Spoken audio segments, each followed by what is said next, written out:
आमच्या मित्रपक्षाने उमेदवार न दिल्यास आम्ही उमेदवार देऊ या भूमिकेच्याच अनुषंगाने आमची तिथली उमेदवारी आहे।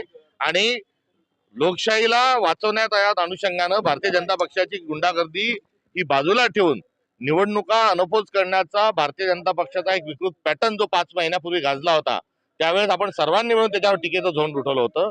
कुठे कॉलर पकडून नगरपालिका, महानगरपालिका, जिल्हा परिषदांमध्ये विड्रॉल झाले, कुठे आर्थिक व्यवहारातून झाले। आणि अशा वेळेस निकोप वातावरणामध्ये लोकशाहीच्या सोहळा म्हणून आपण निवडणुकांकडे बघितलं गेलं पाहिजे होतं। ही जी भूमिका होती त्याच भूमिकेवर आम्ही आज ठाम आहोत। साताऱ्याच्या प्रकरणात मित्रपक्षांच्या मंत्र्यांना ठोकून काढण्याचं, सातारा जिल्हा परिषद निवडणुकीमध्ये मतदारांना, जिल्हा परिषद सदस्यांना मतदानाकरता न जाण्या इतपत आता भारतीय जनता पक्षाची बदल केलेली आहे। त्यामुळे आमची ही लढाई लोकशाहीच्या अनुषंगाने आहे।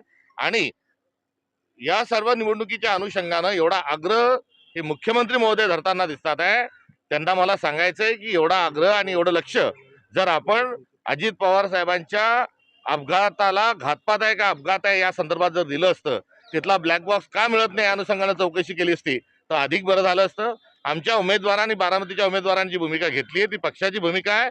जर ते त्या ठिकाणी गुन्हा नोंदवत असतील तर जरूर आम्ही आमच्या एकंदरीत मागणीचा पुनर्विचार करू।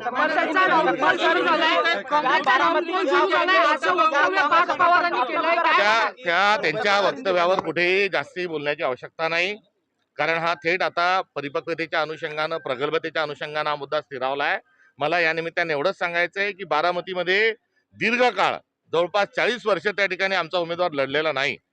असं असताना आमचे त्या ठिकाणी कार्यकर्ते असणे, आमचे तिथे नेते असणे, आम्हाला तब्बल 6 लोकांनी अर्ज मागणे ही भूमिका असेल।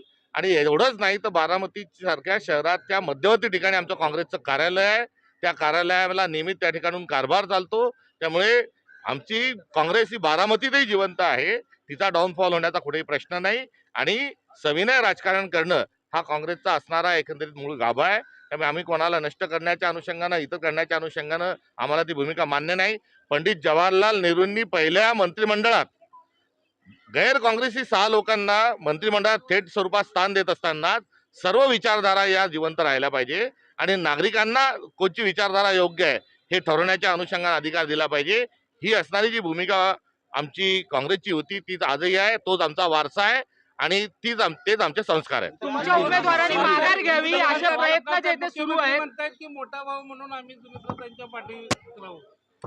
मोठा भाऊ कसा आहे, मोठ्या भावांचं काय वर्तन आहे, मोठा भाऊ साताऱ्यामध्ये कसा वागला, मोठा भाऊ हा अपघाताची चौकशी का होऊ देत नाही, या देखील बाबीचा प्रश्न हा कोणीतरी त्यांना विचारला पाहिजे। 3 वाजतापर्यंत अंतिम मुदत आहे, तुमचा उमेदवार माघार घेणार काय? आम्ही वैचारिक भूमिकेतून लढत आहोत आणि आमची भूमिका ही सर्वश्रुत आहे।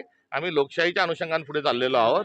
अजितदादांचा मृत्यू हा दुर्दैवी आहे, त्याचं दुःख आम्हालाही आहे आणि त्यांच्या एकंदर असणाऱ्या सहानुभूती आमच्या जवळ पण आहेत। आम्ही अटी शर्तीवर काम करणारे लोक नाहीत आणि त्यामुळे आमच्या अटी शर्ती असण्याचा प्रश्नच नाही।